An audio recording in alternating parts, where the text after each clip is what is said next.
चलिए हो जाइए तैयार अगले आधे घंटे के लिए, क्योंकि मार्केट्स में फिलहाल तो हम ऊपरी स्तरों से प्रेशर देख रहे हैं, पर देखिए ऐसे बाजार में भी ढेर सारे स्टॉक्स और सेक्टर्स हैं जहां पर एक्शन देखने को मिल रहा है। तो भले ही निफ्टी और बैंक निफ्टी आपको यू टर्न दिखता हुआ दिखे, बट ऐसे में कौन से स्टॉक्स पर लगाना है दबाव, ये समझेंगे अगले आधे घंटे में। और साथ ही हमारे एक्सपर्ट भी हमारे साथ जुड़ेंगे, जिनसे हम उनकी मार्केट पर क्या होनी चाहिए रणनीति, ये भी समझेंगे। तो आइए सबसे पहले स्वागत करते हैं हमारे आज के खास मेहमान जेएम फाइनेंशियल से अक्षय भागवत हमारे साथ हैं। अक्षय, आपका बहुत बहुत स्वागत है 18 आवर्स स्वदेश पे। शुक्रिया अपना समय देने के लिए। तो अक्षय, ये जो पूरा हफ्ता रहा है काफ़ी इंटरेस्टिंग रहा है इंडियन मार्केट्स के लिए।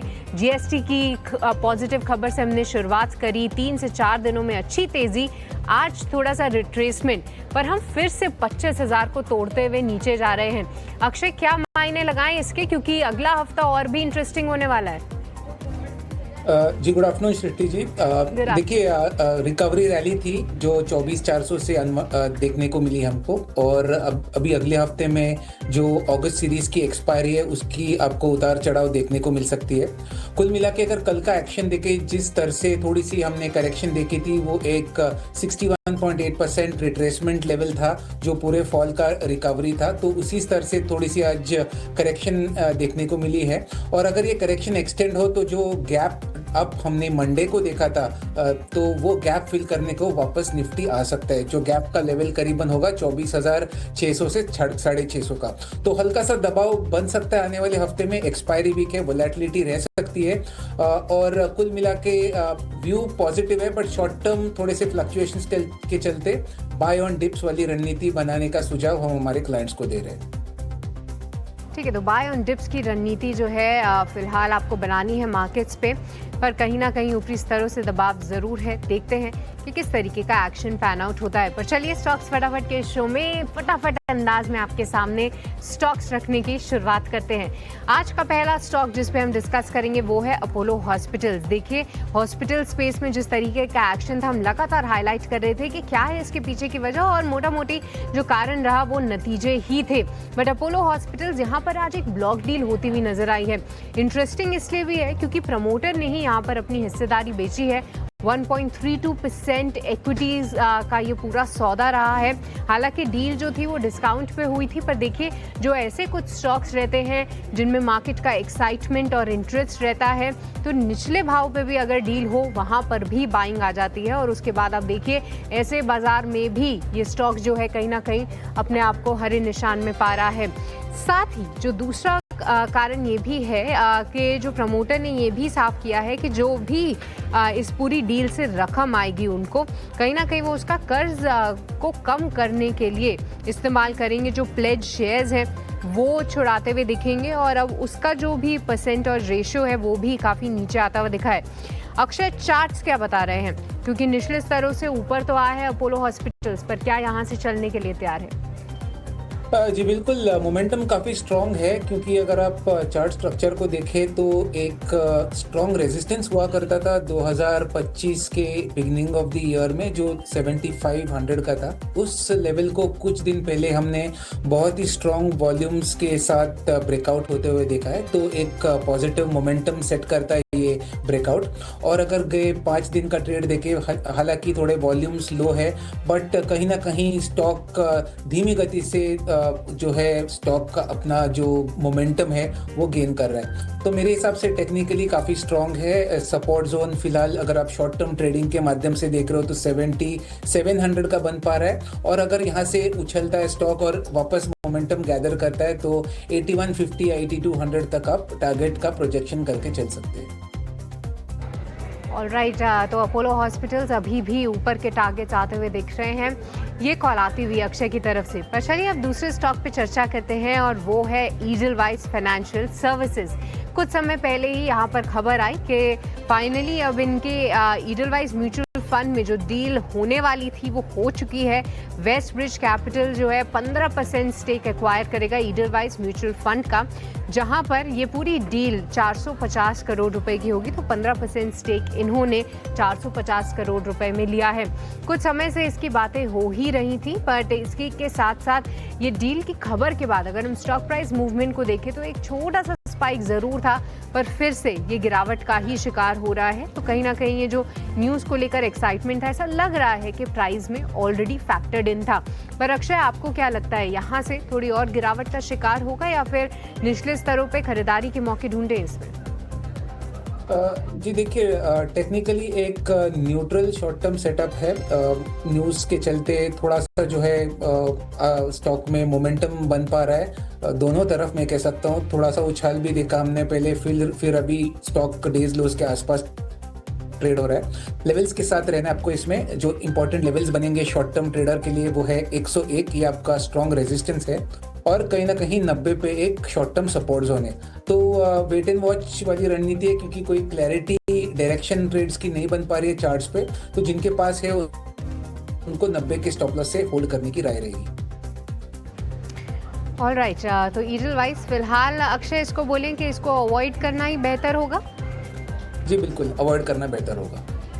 ऑलराइट, तो चलिए ईडलवाइस को अवॉइड की कैटेगरी में डालते हैं। यहाँ पर इतना कुछ एक्साइटिंग चार्ट सेटअप नहीं है अभी फिलहाल। एक डील को लेकर थोड़ा एक्शन ज़रूर आप देख पा रहे हैं। और चलिए अब आगे बढ़ते हैं, और तीसरा स्टॉक जिस पे हम चर्चा करेंगे वो है कुछ रेलवे काउंटर्स, और उसमें से टेक्समेको रेल की बात करते हैं। देखिए, अब जो खबर आई है वो ये है कि 100 करोड़ 103 करोड़, अगर हम इस प्रिसाइजली नंबर पे जाएं तो 103 करोड़ का ऑर्डर कंपनी को मिला है। ऑर्डर साइज बेहद ही कम है, बट कंपनी की आप कमेंट्री सुनिए। देखिए, कुछ इश्यूज थे, अगर आप इसका लॉन्ग टर्म चार्ट देखेंगे तो आपको पता चलेगा ऊपरी स्तरों से क्यों करेक्ट हुआ है टेक्समेको रेल, जहां पर व्हील सेट्स की अवेलेबिलिटी के इश्यूज थे, जिसकी वजह से इनके वैगन्स के प्रोडक्शन पर इम्पैक्ट आ रहा था। ऑर्डर बुक तो इनके पास 7,000 करोड़ से भी ज़्यादा की है, बट कहीं ना कहीं वो उसको एग्जीक्यूट नहीं कर पा रहे थे। तो सबसे बड़ा और इम्पॉर्टेंट फैक्टर ये है कि अब जब इनके पास ये व्हील सेट अवेलेबिलिटी हो जाएगी तो ये अपने ऑर्डर बुक को धीरे धीरे एग्जीक्यूट करना शुरू करेंगे। साथ ही साथ कंपनी एक्सपोर्ट आउटलुक पर बुलिश है, फाउंड्री बिजनेस को लेकर जो है उनकी पॉजिटिव कमेंट्री आई है। तो काफ़ी पिटाई के बाद अक्षय ऐसी एक हल्की पॉजिटिव न्यूज़ अगर हम बोलें, उस पर भी स्टॉक रिएक्ट करता हुआ दिख रहा है और टिकता हुआ दिख रहा है ऐसे बाजार में। बट क्या निचले स्तरों पे अच्छी बाइंग अपॉर्चुनिटी दे रहा है टेक्समेको? जी देखिए, ये मेरे हिसाब से एक शॉर्ट टर्म ट्रेडिंग वाला पुल बैक है, क्योंकि अगर थोड़ा मीडियम और लॉन्गर टर्म इसका प्राइस स्ट्रक्चर आप स्टडी करें तो एक डाउन ट्रेंड अभी भी काफ़ी बरकरार है। काफ़ी सेलिंग प्रेशर का हावी हुआ था, स्टॉक एक तरफा सेलिंग हुआ था 180 से, तो छोटा सा सपोर्ट बेस ज़रूर बना है कहीं ना कहीं 135 के आसपास, और गए 4 दिन में रिकवरी देखी है, पर ज़्यादा कुछ रिकवरी में मुझे मोमेंटम पिकअप होते हुए नहीं दिख पा रहा है प्राइस वॉल्यूम एक्शन देख के। तो लेवल वाइज अगर आप टेक्निकली ट्रेड करें तो इसका रेजिस्टेंस करीबन बन पा रहा है 155 का, और सपोर्ट बन रहा है 135 का। तो अगेन इसको मैं अवॉइड कैटेगरी में मैं इसको क्लासीफाई करना पसंद करूंगा। रेंज बाउंड न्यूट्रल सेटअप है, जिनके पास है उनको 135 के नीचे स्टॉप लॉस बनाना है, और अगर बाई चांस छोटा आपको उछाल 150-55 तक मिलता है, वहां पे आप एग्जिट की सोचें। ऑलराइट, तो कहीं ना कहीं एक ट्रेडिंग बाउंस दिख रहा है टेक्समेको में। अगर आप इसको अवॉइड कर पाएँ तो ही बेहतर रहेगा। पर एक और दूसरा काउंटर है रेलवे पैक से, वो है टीटागढ़ रेल। ये भी फोकस में है क्योंकि यहाँ पर भी एक ऑर्डर विन की खबर आई है। कंपनी को 467 करोड़ के ऑर्डर मिले हैं एक दूसरी listed company garden reach builders से। कहीं ना कहीं एक पॉजिटिव न्यूज़ फ्लो तो है ही, और हम देख रहे हैं कि स्टॉक की शुरुआत तो ऊपरी स्तरों पे हुई थी, पर मार्केट्स के साथ थोड़े से फिसलता हुआ दिख रहा है। पर अक्षय, इसकी भी सेम कहानी है, ये भी काफ़ी बीटन डाउन नेम है, पर मैं देखूं तो पिछले 3 से 4 दिनों में एक अच्छा मूव ऑलरेडी दिखा चुका है। कैसे देख रहे हैं आप इसको चार्ट्स में? क्या टेक्निकली कुछ बदलता हुआ दिख रहा है या इसको भी फिलहाल अवॉइड करें? देखिए, अगर ट्रेडिंग आप करना चाहे तो इसका सेटअप थोड़ा बेटर है, क्योंकि अगर आप मई 2025 से ये प्राइस सेटअप देखें आप टीटागढ़ रेल की, तो एक बहुत ही क्लियर पैटर्न दिख पा रहा है। स्टॉक हमेशा 800 के लेवल से उछलता है, और जब ये उछलता है तो करीबन 1000 के आसपास जाके वहाँ पे उसकी रोक टोक या रुकावट हमें देखने को मिलती है। तो सिमिलर पैटर्न चल रहा है स्टॉक में। अगर आप कुछ ट्रेडिंग सेशन पहले भी देखें, 800 से उछला, अभी 855 चल रहा है, तो मेरे हिसाब से और 1000 तक जाने की कैपेसिटी है स्टॉक में। ट्रेडिंग वाला मौका है ये, तो अगर आप ट्रेडिंग के माध्यम से बाय किए हो या करना पसंद करते हो तो आपको 800 के नीचे स्टॉप लॉस बना के इसको बाय कर सकते हैं for possible targets of 1000। Alright, तो ये नज़रिया आपका टीटागढ़ रेल को लेकर, इसका जो सेटअप है वो थोड़ा सा बेहतर ज़रूर दिख रहा है। और चलिए अब बात करते हैं वोडाफोन आइडिया की, क्योंकि ये कंपनी भी आज फोकस में है। कुछ एक रिपोर्ट्स ज़रूर इस बारे में बता रही थी कि कहीं ना कहीं पीएमओ जो है वोडाफोन के प्रपोजल यानी एजीआर में रिलीफ देने के लिए थोड़ा सा कहीं ना कहीं एक डिसीजन ले सकता है। देखिए, हम कई समय से ये ज़रूर समझ रहे हैं कि वोडाफोन आइडिया की दिक्कतें लगातार चल रही हैं। किस तरीके से उनके एजीआर ड्यूज़ हैं जो कि फ़िलहाल 83,000 करोड़ के हैं, वो कम होते हुए दिखेंगे। पर आज कुछ खबरें ये ज़रूर बता रही हैं कि पीएमओ जो है एक कॉल ज़रूर ले सकते हैं। डिपार्टमेंट ऑफ टेलीकॉम ने एक प्रस्ताव दिया था जिस पे इस प्रपोजल का वेट है। पर अक्षय, वोडाफोन आइडिया और साथ ही अगर वोडाफोन आइडिया के पास पैसे आते हैं तो इंडस टावर्स को भी इनडायरेक्टली बेनिफिट होता है। ये दोनों ही काउंटर्स पे आप अपनी राय दीजिए, क्योंकि हाल फिलहाल काफ़ी एक अच्छा रन अप दिखाई दे रहा है इन दोनों स्टॉक्स में। जी, तो आज वोडाफोन आइडिया में काफ़ी अच्छा मोमेंटम है, 8% अप है डे ट्रेडिंग में। और टेक्निकली अगर ये स्टॉक जिस स्तर से बार बार उछलता है, आप 6 महीने का चार्ट पुल अप करके देखें, हमेशा स्टॉक 6 से 6.5 रुपए के जोन में जब भी एंटर करता है वहाँ से आपको इसमें बाइंग आती हुई दिखेगी। और ये बाइंग जो चलता है स्टॉक में करीबन 8 रुपए तक चलता है। ये हमेशा इसका एक हिस्टोरिकल पैटर्न रहा है। तो इस बार भी एट द करेंट मार्केट 7 पे जहाँ पे ये चल रहा है, इसमें और 1 रुपए इट इज 8 रुपए तक टारगेट पोटेंशियल अभी भी बच रहा है स्टॉक में। तो अगर पॉजिटिव न्यूज़ भी इसके साथ आ जाए तो आपको ये जल्दी मोमेंटम जो है कैरी फॉरवर्ड बनता दिखेगा और 8 रुपए का टारगेट जो इमीडिएट शॉर्ट टर्म टारगेट है वो बनता हुआ दिखेगा। तो होल्ड या बाय की राय रखता हूँ मैं वोडाफोन आइडिया में फॉर पॉसिबल टारगेट ऑफ 8। और इंडस टावर जो दूसरा स्टॉक आपने पूछा, तो इसकी भी अगर आप बात करें तो टेक्निकली ये थोड़ा सा अभी भी नेगेटिव है। हालांकि कई 4 ट्रेडिंग सेशन में 330 से 350-55 तक उछला है। अभी स्टॉक एक बहुत ही शॉर्ट टर्म अहम रेजिस्टेंस के आसपास आ रहा है जो है 370 का। तो ट्रेडिंग वाला पुल बैक है, ज़्यादा कुछ बड़ी तेज़ी की उम्मीद फिलहाल नहीं बन पा रही है। अगर 370 के आसपास ये रिकवरी करता है तो वहाँ पे शॉर्ट टर्म ट्रेड्स एग्जिट करने की मैं राय दूंगा। ऑलराइट, तो इंडस टावर्स और साथ ही वोडाफोन आइडिया, ये दोनों पर ही एक अच्छा बाउंस आते हुए दिख रहा है। पर छोटे टारगेट्स के साथ जो है आप इनमें प्ले कर सकते हैं, ये राय आती हुई अक्षय की तरफ से। पर चलिए, इसी के साथ वक्त चला एक छोटे से ब्रेक का, आप कहीं मच जाएगा। ब्रेक के उस पार तमाम काउंटर्स हैं जिन पे चर्चा ऐसे ही जारी रहेगी। अक्षय हमारे साथ बने हुए हैं, आप भी बने रहिए हमारे साथ।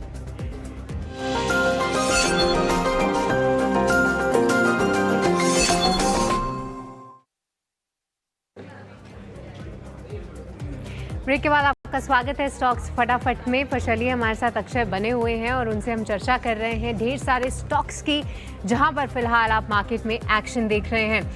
कई सारे काउंटर्स पर हमने ऑलरेडी चर्चा की। ईडलवाइज, टेक्समेको, टीटागढ़ रेल, इनको अक्षय ने फिलहाल अवॉइड की कैटेगरी में डाला है। पर वोडाफोन आइडिया और इंडस टावर्स एक टेक्निकल बेट ज़रूर हो सकता है और अपोलो हॉस्पिटल्स पर बुलिश व्यू उन्होंने शेयर किया है। पर अक्षय, इसी लिस्ट में जो दूसरा स्टॉक है वो है डिक्सन टेक, क्योंकि यहाँ पर मोतीलाल ओसवाल की जो रिपोर्ट आई है उन्होंने फिर से जाकर अपना टारगेट प्राइस इस पर बढ़ाया है। पहले देखिए 22,100 था, उसको मामूली सी बढ़त के साथ 22,300 कर दिया है। पर देखिए, डिक्सन टेक जब इसकी हम चाल देखते हैं तो एक तरफा बड़े मूव्स दिखाता है ये पर्टिकुलर काउंटर। हालांकि नतीजे आप लगातार देखेंगे कि कहीं ना कहीं अच्छे हैं। हाल फिलहाल थोड़ी कुछ कंपटीशन बढ़ने की वजह से खतरा ज़रूर सामने मंडरा रहा था, पर अभी भी एक्सपर्ट्स का भरोसा है कि आगे भी company double digit growth numbers दिखाती हुई दिखेगी। कंसर्न्स वैल्यूएशन पे ज़रूर हैं। पर अक्षय, आपको टेक्निकल सेटअप कैसा दिख रहा है? क्योंकि कहीं ना कहीं जब इसको देखते हैं तो 16,000 17,000 रुपये का भाव महंगा ज़रूर लगता है और महंगे वैल्यूएशंस भी हैं। बट इसी के साथ स्टॉक प्राइस के लिए क्या कुछ आपकी उम्मीद है? जी, देखिए, लॉन्ग टर्म की बात करें तो टेक्निकली बहुत ही मजबूत प्राइस पैटर्न है इसमें।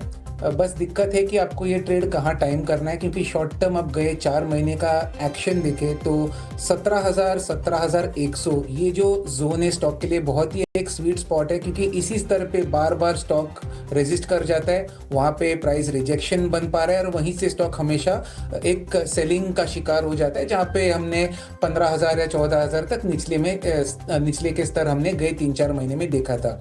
अभी दोबारा ये 17,000 का ब्रेकआउट का अटेम्प्ट कर रहा है। सक्सेसफुल होगा कि नहीं ये हमें जल्दी पता चलेगा, बट टेक्निकली अगर आप इसे ट्रेड करना चाहें तो मैं कहूँगा कि ब्रेकआउट के बाद ही ट्रेड करें। 17,000 17,100 अगर ब्रेकआउट कर जाए तो बिल्कुल आपको एक बहुत स्ट्रांग मोमेंटम इसमें बनता हुआ दिखेगा, जिसके चलते स्टॉक ऑल टाइम हाई की तरफ आपको जाता हुआ दिखेगा।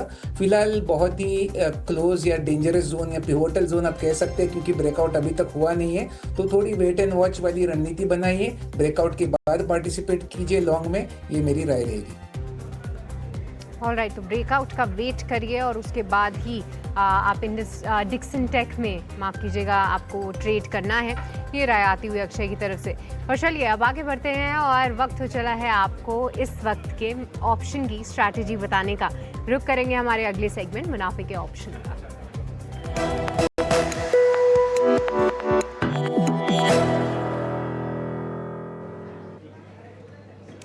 तो आज आपको मुनाफे के ऑप्शन की रणनीति बताने के लिए हमारे साथ अमोल अठावले जुड़ चुके हैं। अमोल, आपका बहुत बहुत स्वागत है ईटीना स्वदेश पे। बताइए क्या स्ट्रैटेजी होनी चाहिए ऑप्शन सेगमेंट में फिलहाल?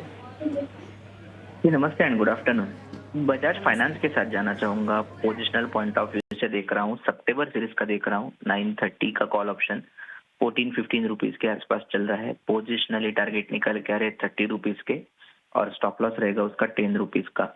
मैक्स प्रॉफिट उसमें हो सकता है 11,250 का, मैक्स लॉस उसमें हो सकता है 3,750 का। मार्केट में एक करेक्शन जरूर है, एक रूटीन करेक्शन ही ज्यादा लग रहा है। और अगर हम बजाज फाइनेंस की तरफ टेक्निकल सेटअप अगर देखते हैं तो एक प्रॉमिसिंग रैली के बाद एक अभी भी जो ट्रेंड है वो फॉर्मेशन कंटिन्यू रखा है। पोजिशनल पॉइंट ऑफ व्यू से जरूर देखा जा सकता है। मार्केट में अगर टेक्निकल बाउंस बैक आता है तो जरूर बजाज फाइनेंस में एक जो अप ट्रेंड बना हुआ है वो कहीं ना कहीं कंटिन्यू होता हुआ भी देखने को मिल सकता है।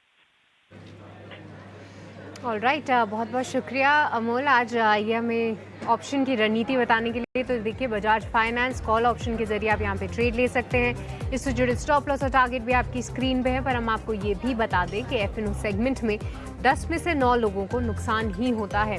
ऑन एन एवरेज ये नुकसान 1 लाख रुपए का होता है। तो इसको सोच कर और इसके बारे में ठीक तरीके से जानकर ही, और स्टॉप लॉसेस का ध्यान आप खास तौर से रखें अगर आप ये ट्रेड ले रहे हैं तो। पर चलिए फिर से आगे बढ़ते हैं और हमारे साथ अक्षय लगातार जुड़े हुए हैं।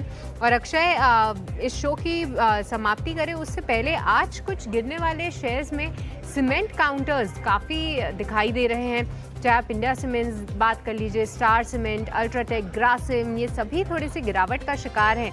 क्या लगता है आपको कि सीमेंट पैक थोड़ी सी और गिरावट दिखा सकता है? कोई ऐसा स्टॉक जहां पर आपको लगता है प्रेशर पॉइंट ज़्यादा बना रह सकता है? जी देखिए, सीमेंट काउंटर्स अगर आप देखें सेक्टर वाइज तो गए 15-20 ट्रेडिंग सेशन में इनमें हमने काफ़ी उछाल देखा था। तो फिलहाल जिस तरीके का आज इंट्राडे में करेक्शन बन पा रहा है इनमें, तो चार्ट्स काफ़ी ओवरबॉट थे बहुत सारे स्टॉक्स के, ये सेक्टर के। तो उसके चलते एक रूटीन शॉर्ट टर्म करेक्शन माना जाएगा। हालांकि ट्रेंड अभी भी काफ़ी सारे सीमेंट काउंटर्स के स्ट्रॉन्ग है। तो अगर कोई भी वीक काउंटर अगर मुझे चुनना है तो थोड़ा सा वीकनेस मुझे एसीसी में बन पा रहा है, क्योंकि ज़्यादा कुछ ये स्टॉक जो रिकवरी हमने कई 15-20 दिन में देखी उसमें ये कुछ ज़्यादा उछला नहीं है। तो एसीसी का थोड़ा टेक्निकल सेटअप वीक है। तो फिलहाल तो न्यूट्रल सेटअप है, पर अगर शॉर्टिंग कैंडिडेट आप ढूंढ रहे हो तो एसीसी एक नेगेटिव सेटअप है। बाकी मेजॉरिटी ऑफ सीमेंट जो काउंटर्स की बात कर रहे हैं, रूटीन सेल ऑफ है, इंट्राडे या शॉर्ट टर्म के लिए सीमित रहेगा। वापस इनमें डिप्स में बाइंग की सलाह मैं रखना पसंद करूंगा। ऑलराइट, तो ये नज़रिया फिलहाल सीमेंट काउंटर्स में। बहुत बहुत शुक्रिया अक्षय तमाम स्टॉक्स और सेक्टर्स पर जो है फिलहाल हमको राय देने के लिए। पर आपसे अलविदा ले उससे पहले अक्षय, आप अपनी स्टॉक्स बताइए, आपके रेडार पे कौन से काउंटर्स हैं फिलहाल? तो 2 स्टॉक्स का चुनाव किया है, दोनों पोजिशनल बाइंग की तरफ मेरा रिकमेंडेशन है। पहला स्टॉक है फिनिक्स मिल्स। फिनिक्स मिल्स का प्राइस सेटअप देखें तो आप 6-7 महीने से बार बार स्टॉक में 1400-1450 से एक रिकवरी की टेंडेंसी हमें दिख पाती है। गए 5 दिन में भी स्टॉक अच्छी खासी वॉल्यूम्स के साथ उछला है 1400-1450 के स्तर से, और प्राइस प्रोजेक्शन बन पा रहा है ये स्टॉक में करीबन 1657 और 1672 का, इसमें आपको 1537 ये स्टॉप लॉस बना के चलना है। दूसरा ट्रेड है इंडियन होटल्स का। फिनिक्स मिल जैसा एक सिमिलर सेटअप इसमें बना था और एक पॉजिटिव बात थी कि ये स्टॉक में हमने एक स्ट्रॉन्ग ब्रेकआउट भी 3 दिन पहले बनता हुआ देखा, जिसके बाद वापस स्टॉक में थोड़ा सा एक हल्का प्रॉफिट बुकिंग का दौर गए 2 दिन में बना है। मेरा मानना है कि दोबारा ये स्टॉक आपको ब्रेकआउट के बाद मौके दे रहा है खरीदने के लिए। इस अपॉर्चुनिटी आपको लेना चाहिए। ट्रेडिंग के माध्यम से 837 और 851 ये दो आपके टारगेट्स बनेंगे with a stop loss of 762। Alright, तो ये 2 कॉल्स आते हुए अक्षय की तरफ से, जहां पर 2 बाय कॉल्स फिलहाल अक्षय की तरफ से आते हुए दिखे। पर अक्षय, इसी के साथ आपको बहुत बहुत शुक्रिया करना चाहेंगे, आज आपने समय निकाला, तमाम स्टॉक्स और सेक्टर्स पर हमसे चर्चा भी की। पर चलिए, इसी के साथ इस शो को भी यहीं पे समाप्त करने का वक्त हो चला है। मुझे दीजिए यहीं पे इजाज़त, पर आप कहीं मिल जाएगा क्योंकि ब्रेक के उस पार मार्केट से जुड़ा पूरा एक्शन ऐसे ही बरकरार रहेगा ईटी नाउ स्वदेश पर।